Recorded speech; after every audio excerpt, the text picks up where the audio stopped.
privilege to be here with him as in the chair. Much pleased to see all of you. You today may not realize it, but you represent a new social revolution in our country. It's the beginning of a social revolution.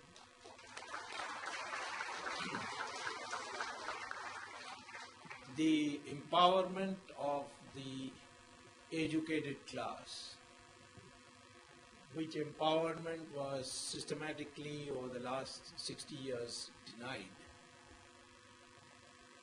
The empowerment of the educated class you can see in the United States, you can see it in Europe, you can see it in Japan, even in China. Even though it's a communist country, the people who wield the power are educated people.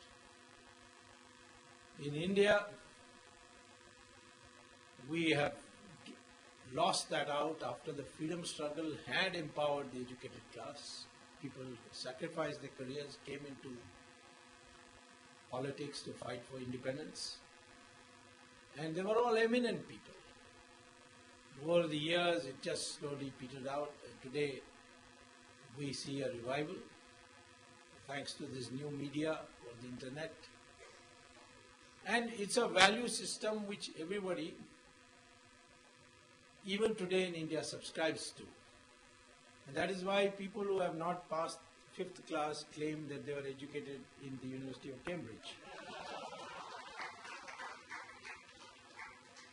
Because that's the what you want to be known as, an educated person. So I think we will build this movement and take it to an all India level. And it is from that point of view that we are organizing this conference. While tweeting, I find all of you have given me material which I couldn't get anywhere else. I just put out one tweet once saying, does anybody know how many companies Karthi Chidambaram owns? And within 3 days I got a reply giving all the companies in which he was there. So yeah, it's a highly knowledgeable, educated crowd, and the country can progress enormously if the right policies are followed. We were told that the growth rate of India is the Hindu growth rate of 3.5%, where actually it was the communist rate of growth because we were following the Soviet model. But we will never be able to grow faster than that. But one change in policy to economic reform made us go right up to 9.5% per year. So with the same change in policy, if we can bring it about, we can ensure a growth rate for at least the next 20 years of in excess of 12%. And it's not enough to be educated. You have to have a backbone. I mentioned this in all my speeches. It's not enough to have numbers. You can have 1,000 goats at one place, and one tiger comes, all the goats will run away. Majority is with the goats. And the tiger is a singleton. But the mental framework of the goat is fear, and he runs away.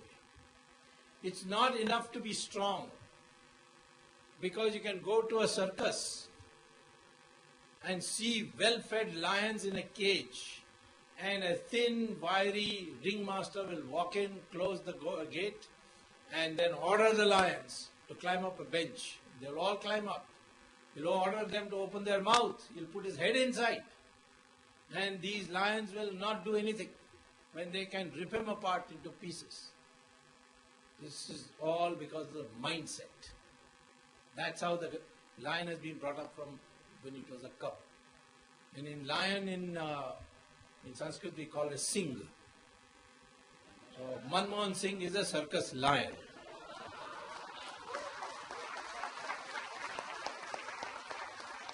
It's no use giving him the Prime Minister's position.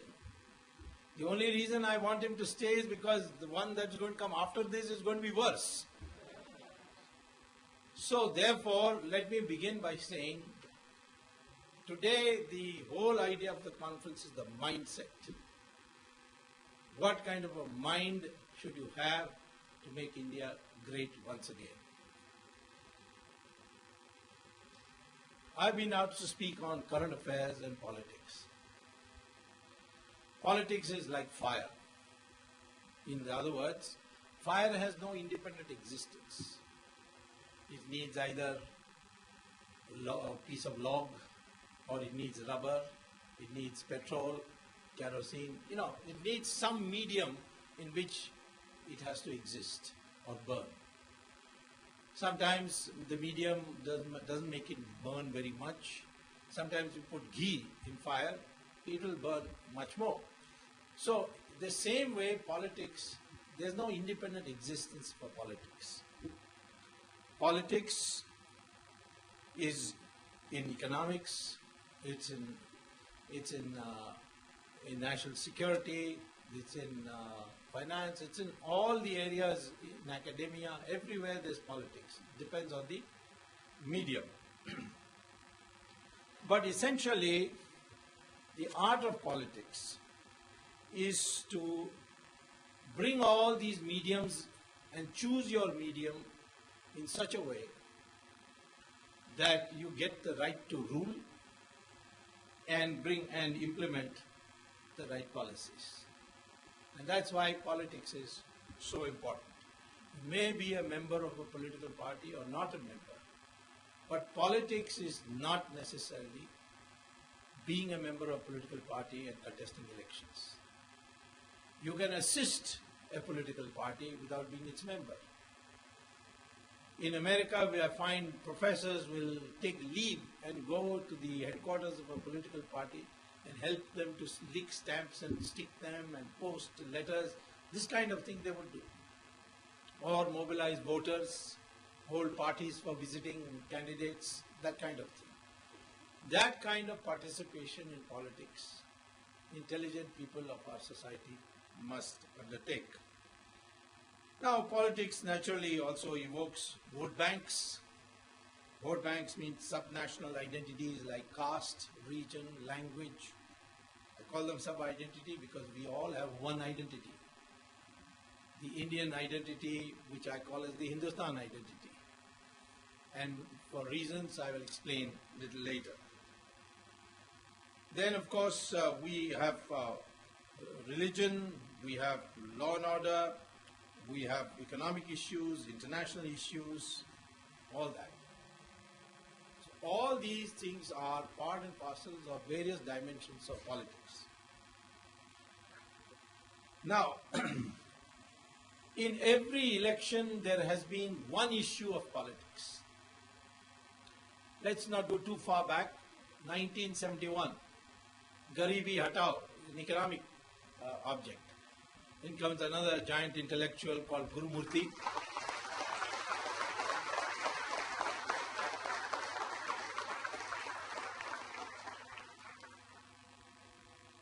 He is also part of the lion crowd, not the goat crowd, and not in the circus. So, 1971, the overriding issue. This was before the Bangladesh war, not after. After was the assembly elections. But in 1971, March 71, the issue was Garibi Hatao, single issue, economics. 77, the single issue was democracy, emergency. 1980, Mrs. Gandhi came back on the one single issue, stability, because the Janata Party broke up. 1984, the issue was emotional sympathy for what happened to Mrs. Gandhi and a feeling of nationalism. The whole nation voted as one, and the highest ever any party has ever won, Lok Sabha, 415 seats, Rajiv Gandhi won on that. 1989, the single issue was corruption, Bofors, in which Mr. Gurumurthy played a big part.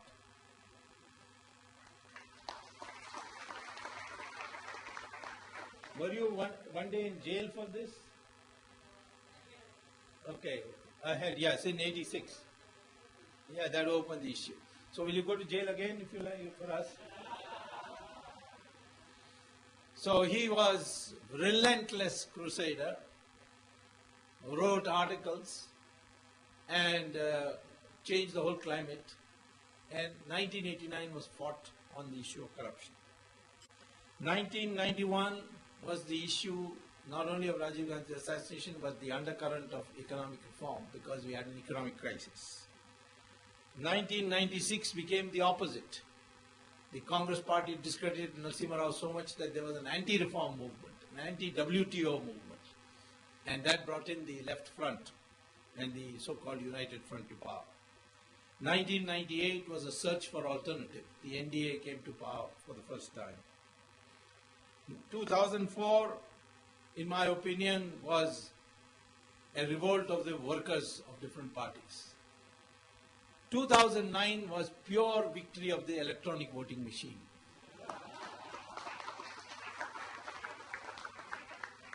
And I've almost won 95% of the case in the Supreme Court. If I win 100% on 23rd January, then the next election will not be because of EVM magic, but it will be the issue again of corruption, single, plus perhaps a subsidiary issue of national unity, which is also under threat. Now, why this national unity question is coming up? One is what people are witnessing is happening in Northeast. People from Bangladesh are streaming into India and district religious composition is changing. Many districts which were minority proportion for Muslims now have become majority. And I was recently in Dibrugarh and they were all expressing apprehension. This issue is important because it is an observable phenomenon that where Muslims are in majority, there is no democracy and there is also no protection for non-Muslim minorities. We see this in Kashmir. 5 lakh Hindus have been driven out of Kashmir. Still, since 1989, still in refugee camps, most of them, miserable conditions. And we are not able to do anything. Assam, we saw this recently in Bodoland. In Kerala, go to Malappuram. No Hindu can sell his property to another Hindu. That is the law there. You can't address public meetings in Malappuram. In the last 24 years, the first public meeting addressed by Hindu was myself. And that is because the local Muslim municipality, controlled Muslim municipality said, otherwise this man will go to court and create problems for us, so let him address and go away. So they allowed me to address. But you can see Sharia courts in Kerala today. The Hindu percentage is 53-54%. New census might show them in minority, I can't say, but it is rapidly changing. So you find that there. You find it in Meerut, you find it in Azamgarh, Ghazipur. So wherever, whether it's a state, country, or district, or even town panchayat. You want to see a town panchayat? Go to Vellore, and nearby is a place called Mel Visharam. There, 75% Muslim. They held election, swept the town panchayat. 25% of the Hindus for 20 years have been denied all amenities on only one ground. Namely, that you will not get anything unless you become a Muslim. And they resisted it. They were scheduled castes. They resisted it for 20 years and finally they found me through the Vishnu Pressure. And then I went to court. Court wouldn't believe it till I produced the records. Then finally they issued direction to the governor that either fix it or we will break this town panchayat into two village panchayats, one Muslim and one Hindu. On that threat, this was sorted out. But then I found out there are 40 other town panchayats in Tamil Nadu. Even though the whole of Tamil Nadu, the Muslim population is only 5%, there are 40 town panchayats, this is going on. Tondi, near Rameshwaram, etc. So, I don't blame the Muslims for it. Their mind is clear. It is we educated people whose mind is not clear. So, I'm trying to clear your mind that if they are in majority, no democracy. Tell me which country in the world, Muslim majority, the nearest thing that came was Turkey, and look what's happening in Turkey. So, this factor makes it important that for this country, if you want democracy, please ensure that the Hindu majority is retained not only at the national level, in the state level, but in the district level, in the town level, every level. And if 1/3 of Bangladesh comes into India, look at the perspective. Why was Pakistan created? Because Jinnah said, and the British accepted, and the Congress party accepted, that Muslims cannot live under Hindus. They cannot live with Hindus too. We are a separate nation. So those Muslims who felt that yes, we cannot live with the Hindus, for them we partitioned India, cut a part of India out to make it into Pakistan, which later became Pakistan and Bangladesh.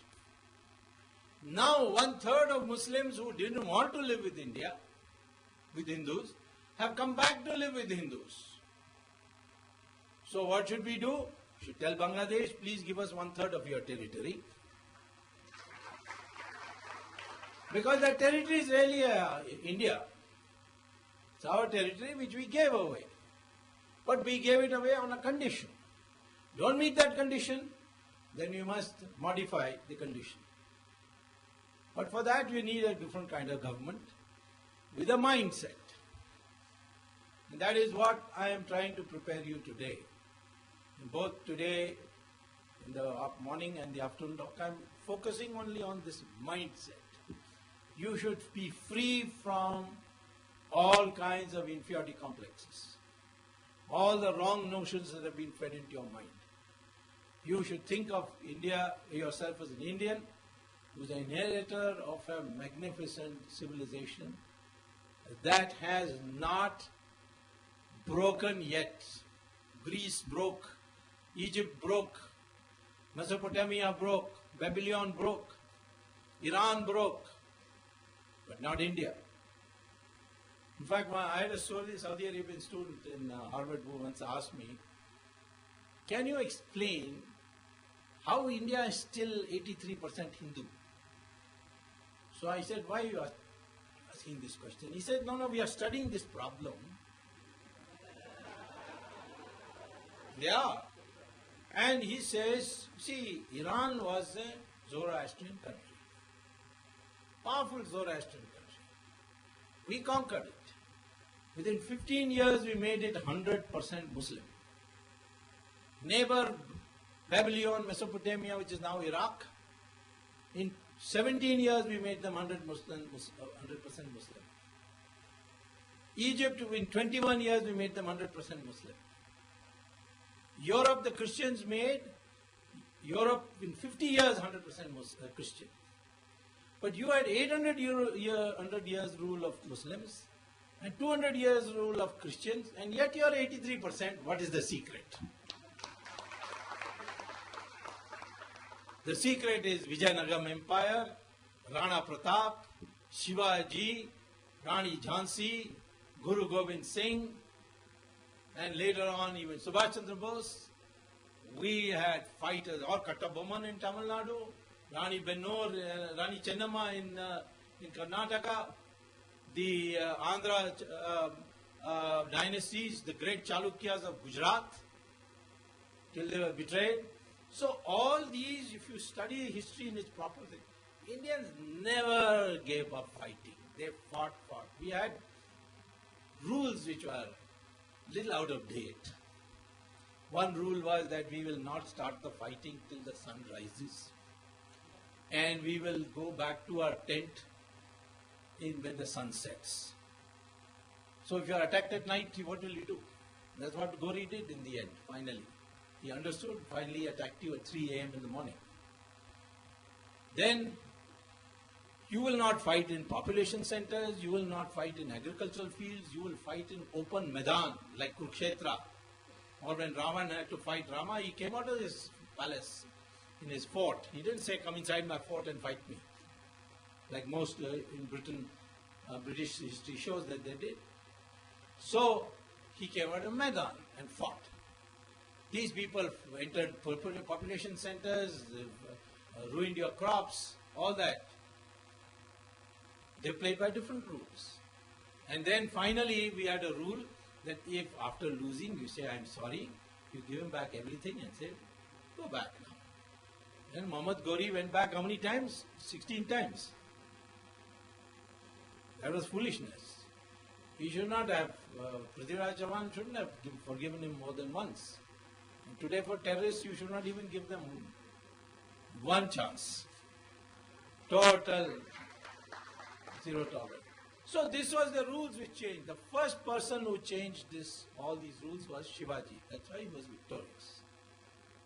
Those who played by the rules suffered, but we didn't give up the fight. So I will begin by saying to you that when we are discussing what to do about current affairs, please remember your glorious history. We invented mathematics, we invented science, rocketry also. Now the Americans openly admit.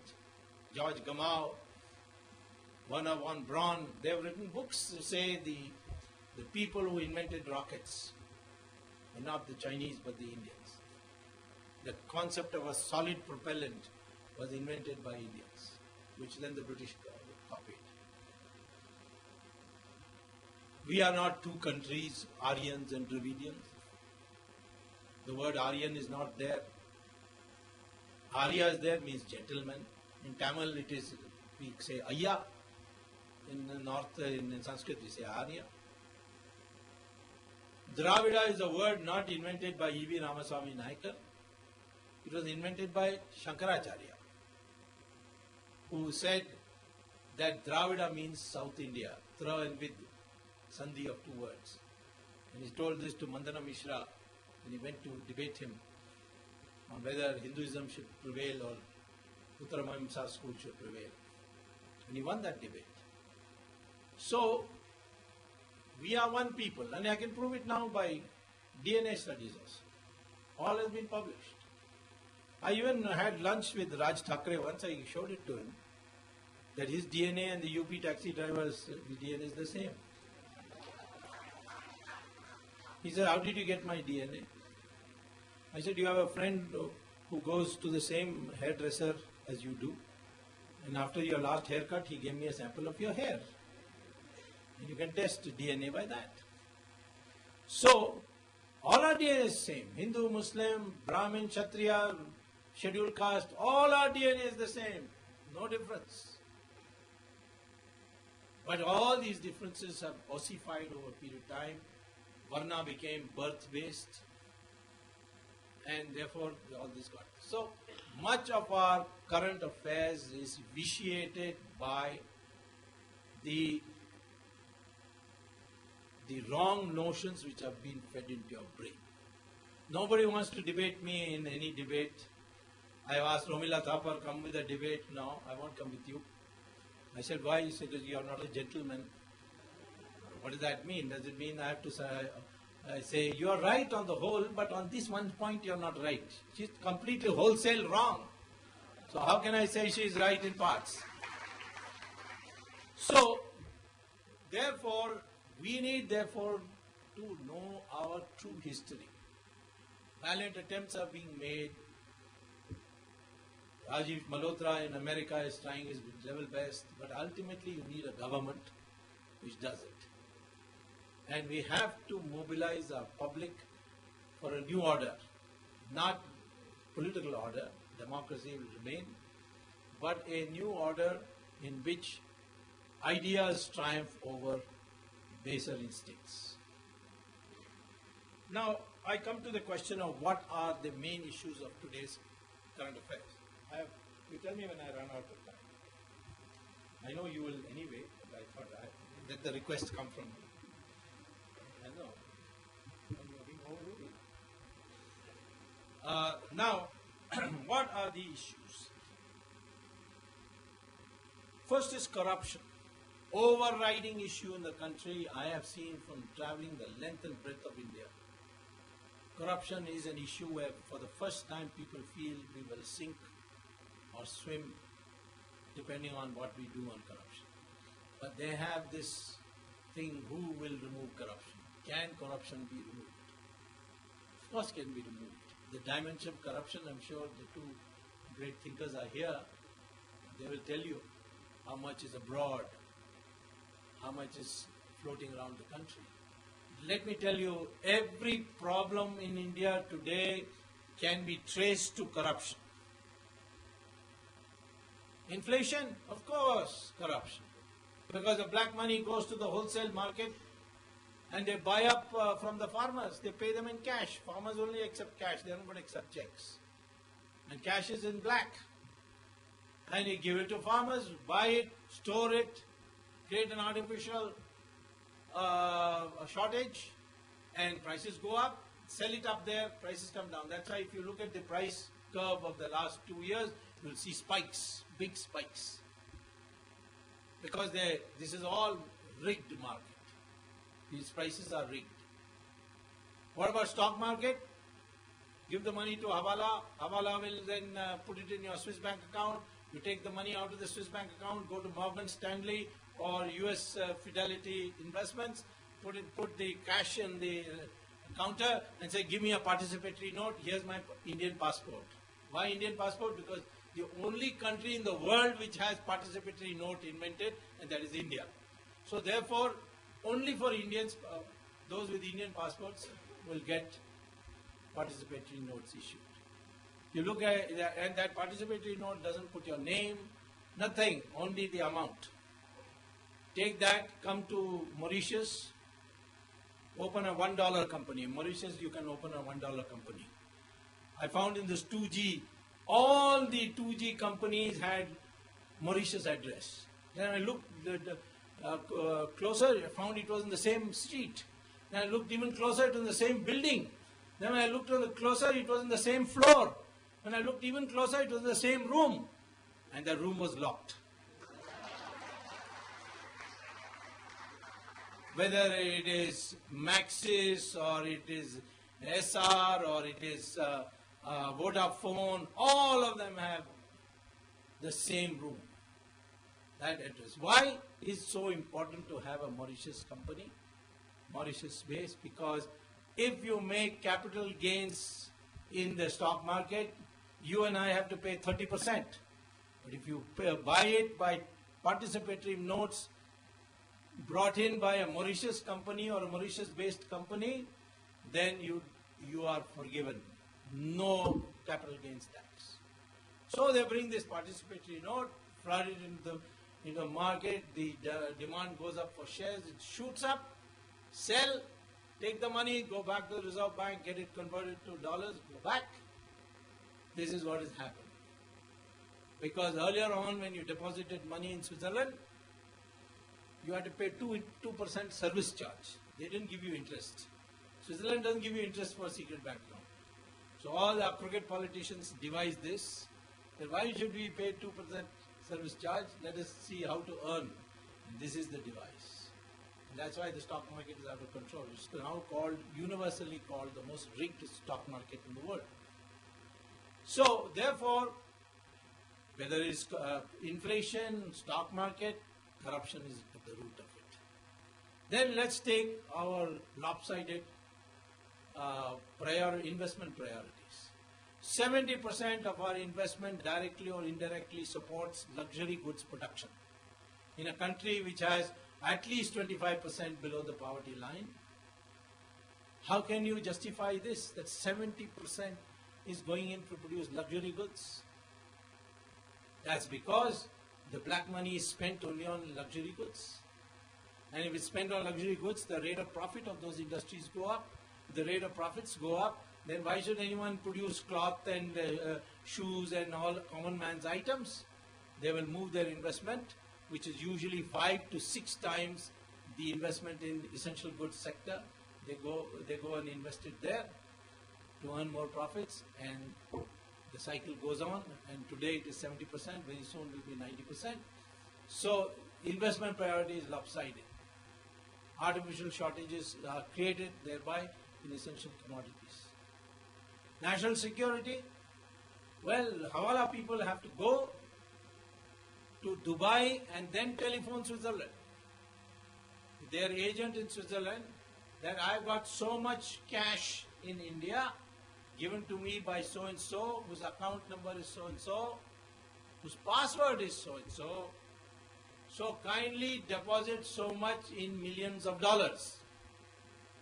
So and if somebody from there wants to come to India and wants rupees, I've got the rupees lying with me.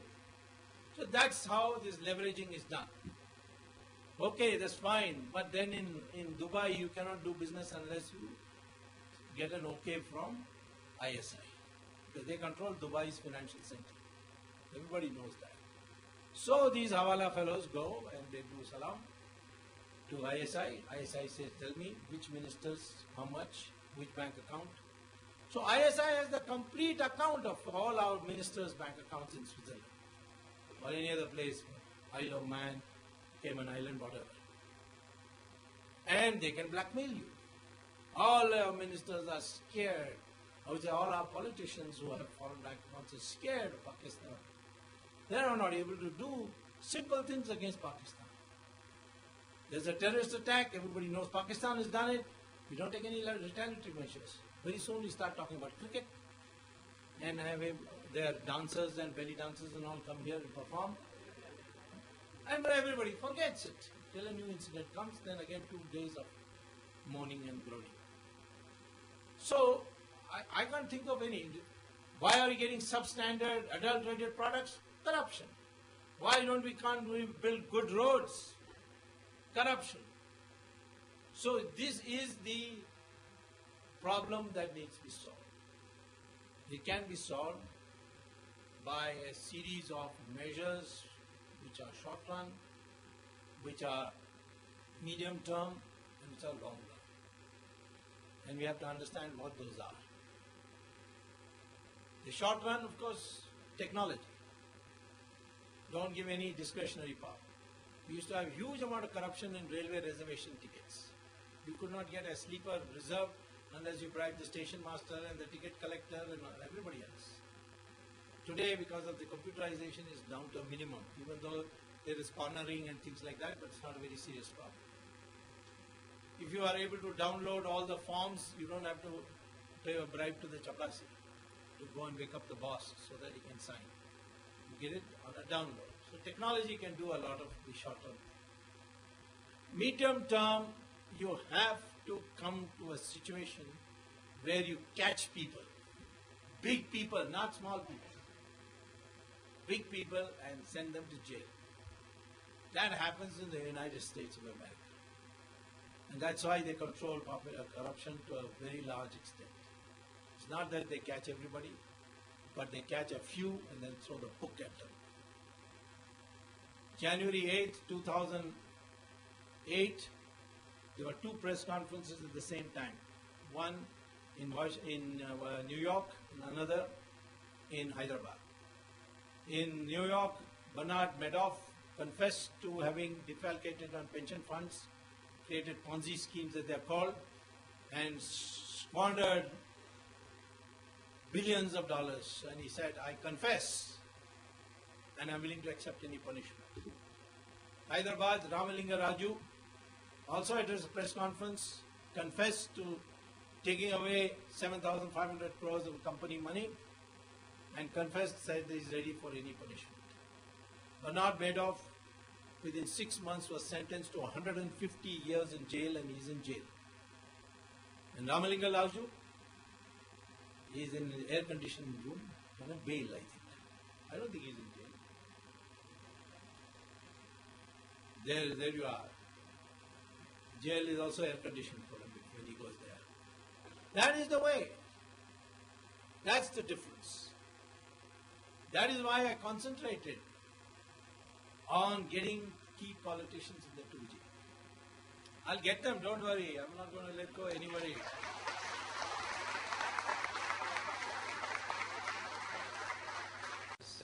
Together in a company. Those of you who do not know much about this scandal, let me tell you, it is the make or break scandal. What is the scandal? National Herald was set up by congressmen and they unanimously elected Jawaharlal Nehru as his first chairman. 1937. 38 the publication started. Very popular because it was giving freedom news of the freedom struggle. 47 Jawaharlal Nehru became Prime Minister of independent India. And National Herald started getting goodies, large plots of land, because there's a newspaper thing. They got in Delhi, in Bahadur Shah Zafar Marg, which is in a prime area, they got concessional, 1 rupee per acre rate, and they got donations to build a building. They built an 11-story building. And like that, they got properties in Bombay, in Madhya Pradesh, in UP, everywhere, Punjab, Haryana, all that. Still unraveling them.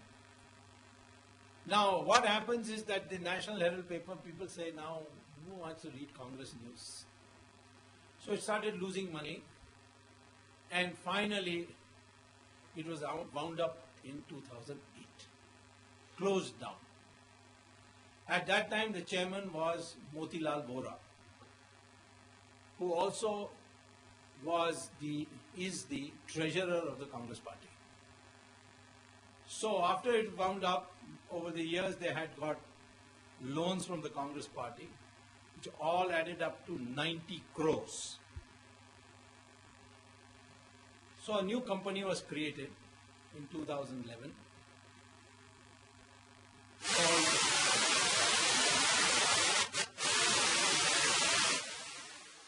So in 2011, a new company is created. And this new company is called Young Indian Private Limited. I think it has 5 shareholders. Sonia, 38%. Rahul, 38%. Motilal Vora again, 12%. That means 76-88. And then Oscar Fernandez, 12%. That makes it 100. And 2 hangers on, Dubey, Suman Dubey, and Sam Pitroda. I don't know, Sam stands for Satyam or something like that. He's ashamed of being Satyam. So Sam Pitroda, 0 shares, but part of the board. Now, what is the significance of 76%? Professor Finance will tell you. Company is virtually yours. Extraordinary meeting, short notice meeting, 24 hours meeting, anything you can call. Minimum you need is 26%. Then the next would be 75%. Majority is fine, but really to control a company you should have more than 75 or more than 75%. And they have 76%. Anyway, the others are all rubber stamps, so there's not a problem. But now we find Motilal Vora in this year as a board member, as treasurer of Congress Party, and as chairman of Associated Journals, which produces the National Herald, Qawmi Awaz, and Jeevan, or used to produce. So a proposal comes from Sonia Gandhi that this 90 crores we will own up. We will say it is our liability. And the whole Congress Party write it off. It's a non-recoverable loan. There are some salaries to be paid. Here's 50 lakhs. And you sell all your shares to us. So the 100% shares of Associate Journal is sold to Young Indian. So Young Indian gets Badshah's rubber mark, 11-story building. It also gets all the property around the country. Total, I have added, all adds up to 5,000 crores.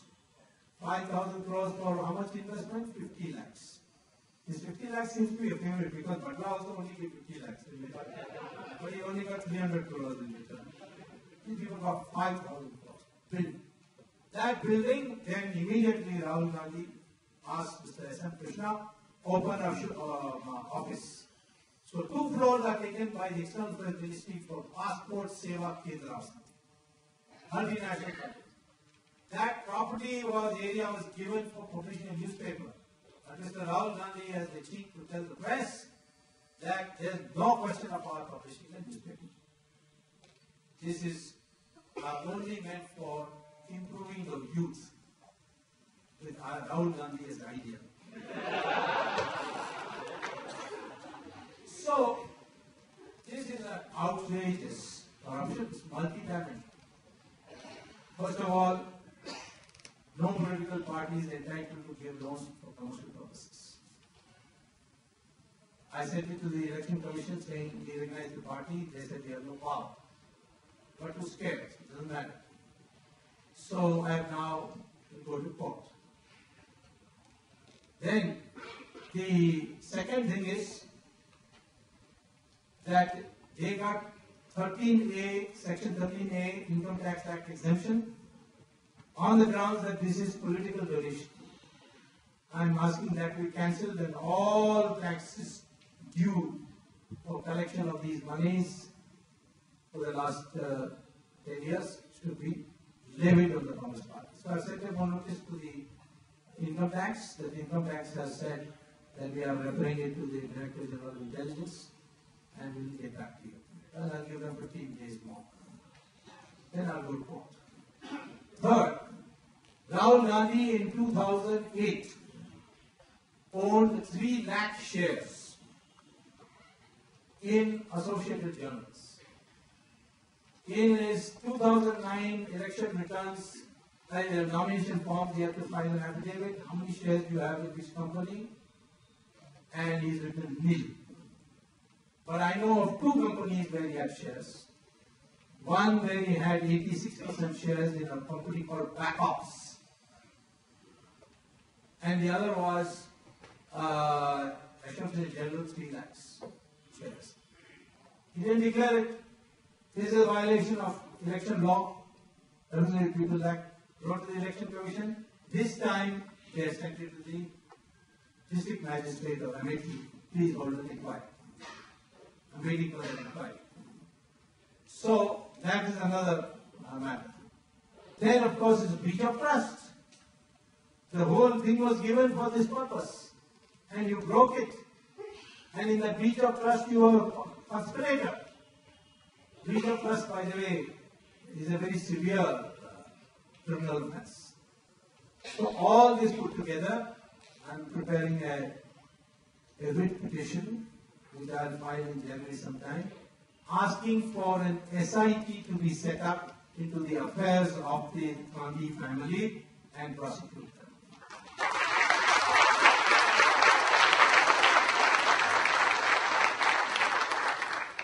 They are really, people don't like my using the word Gangotri. Say, why are you defining the name Gangotri? But the source of all corruption of the time we speak today is this Sonia Gandhi family.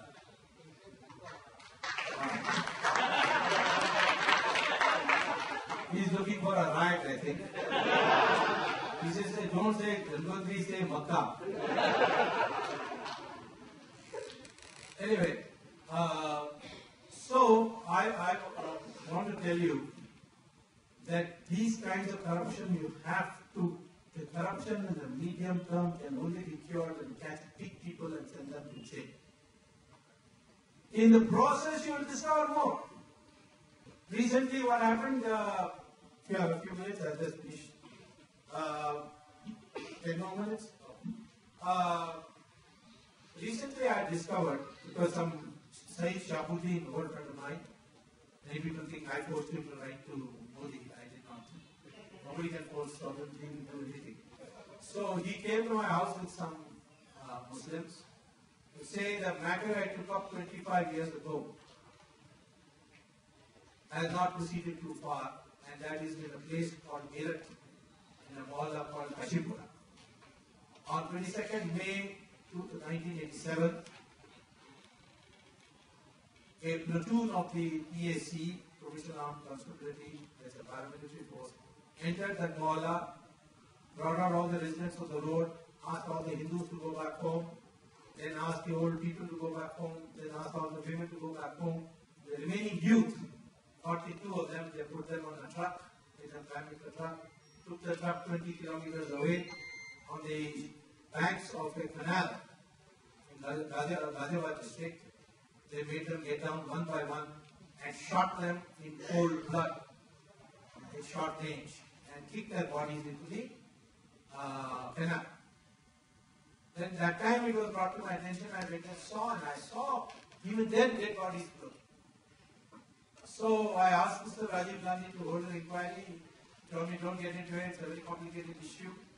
But I went on a fast to death, the only time I ever did and I ever will. Because unlike Kejriwal, I didn't get Ayurveda water. So after the third day, fourth day, my life became miserable. On the seventh day, I think Rajiv Gandhi felt sorry for me. And then he ordered the inquiry. Inquiry proved what I said. Then I forgot about it. But I remember raising it in Parliament, asking Mr. Chidambaram, who was then Minister of State for Home Affairs, what were you doing on the day before in Meerut, Kashipura? After much hot air, he finally confessed that he had gone there, but not for doing, carrying out this genocide. Then I forgot about it. This matter came up. I said, aha. So maybe another case is coming. So I went back to the P. trial court where this is going on, and I put an allegation that the investigation is incomplete. Only the PAC has been held responsible. They had no motive. What is their motive? Somebody must have given them an order. Who gave them an order? So let's find out. So I have on the parliamentary record that Mr. Chidambaram was there, and therefore he should be questioned. I also found out from one of the witnesses that Chidambaram was there the day after. Then I met a journalist who told me, you know what Chidambaram told me at that time? Like we shot these Sikhs, we have to shoot these Muslims to teach them a lesson.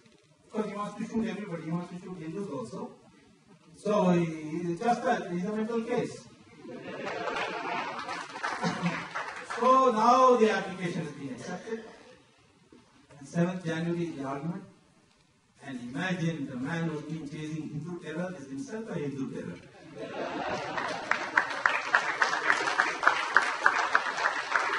Aircel Maxis, same thing. Because the shortage of time, I won't tell you the detail. But without him, Aircel could never have been sold to that LTT, pro-LTT, Sri Lankan Tamil-owned Maxis, whose wife owns, by the way, shares in Dassault. Big amount of shares in Dassault. Great friend of Sonia Gandhi because they believe in antique smuggling and they exchange notes very often. So that was, it's a new big situation because we have to catch these big people who generate confidence and big people can be caught. Finally, with that I'll conclude. Long term, India was considered 1,000 years ago to be one of the most honest countries. We have the word of Fascian coming from China, Yuan Shuang, Vasco da Gama, Mark Twain, so many visitors who said, such honest people we have never seen anywhere in the world. And that was because we had a system where money was not the indicator of social status. It was your sacrifice, it was your knowledge that we venerated most. This dawned on me in the most spectacular way when when I was a student at Harvard. My classmate asked me, how can you follow Mahatma Gandhi? I said, why? He said, the guy doesn't even dress properly. I said, what about your country? Do leaders have to dress? He said, yes, if they don't dress well, there's no chance. In fact, Nixon didn't shave for one debate with Kennedy, and he lost all that. So then I thought about it, the Pope, how decked he is. Whereas all our sadhus, the higher they go, the simpler they dress. So this has been our system. Money is not the decider of social things. We have, over this globalization, made money the driving force. Go to IIM Ahmedabad, ask the students why you come here. They say, get a good job with a fat salary. Not that I've learned marketing or finance theory from Professor Vaidyanathan. I'm sure that IIM Bangalore no better, also looking for jobs. So that's a new concept that is coming. That will lead to corruption, because that will lead to greed. Greed means corruption. So the current affairs is signified by corruption, and we can remove it by 3 different levels of action: short term, medium term, long term. And therefore our traditional values have to be given equal importance and brought back into focus. Then we will have a new India. Let me tell you, your opponents are not China. Because China's economy will collapse in the next 3 years. Somebody just brought a book of mine for autographing. You read it, I predicted this 5 years ago, that China is heading for a major financial blowout. Don't forget, Japan was considered as the next developed country in the world which will overtake America. As late as 1994, 1997, one crisis finished them, now they are in the dumps. Latin America, same thing, rose and crashed. China will also crash. You have, therefore, the whole world before you, and therefore we should prepare ourselves and ready for that. Thank you very much.